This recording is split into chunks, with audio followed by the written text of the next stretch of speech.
ஒரு சிறிய கிராமத்தில் குமார் என்ற ஏழை விவசாயி வசித்து வந்தார். அவருக்கு ஒரு சிறிய குளம் இருந்தது. ஒரு நாள் அவர் மீன்பிடித்துக் கொண்டிருந்தபோது ஒரு விசித்திரமான மீன் அவரது வலையில் சிக்கியது. அது தங்க நிறத்தில் மின்னியது. குமார் மீனை ஆச்சரியத்துடன் பார்த்தார். அப்போது மீன் மென்மையான குரலில், "தயவுசெய்து என்னை போக விடுங்கள் ஐயா. நீங்கள் என்ன வேண்டுமானாலும் கேளுங்கள், நான் அதை உங்களுக்கு கொடுப்பேன்" என்று பேசியது. குமார் பயந்தான், ஆனால் பேராசை அவனை வென்றது. "எனக்கு ஒரு பெரிய வீடு வேண்டும்" என்று அவன் கேட்டான். உடனடியாக அவனது குடிசை மறைந்து ஒரு அழகான பெரிய வீடு அவன் முன் நின்றது.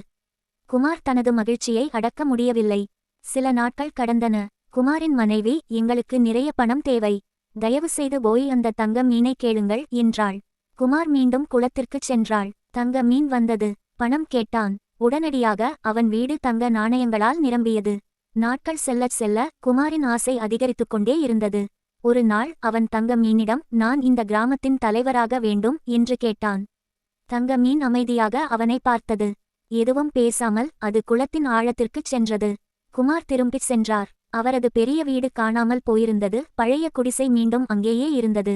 அவர் பெற்ற செல்வமும் போய்விட்டது. அப்போதுதான் குமார் உணர்ந்தார், பேராசை ஒருபோதும் நிறைவேறாது. வாழ்க்கை என்பது உங்களிடம் உள்ளதைக் கொண்டு மகிழ்ச்சியாக இருப்பதுதான்.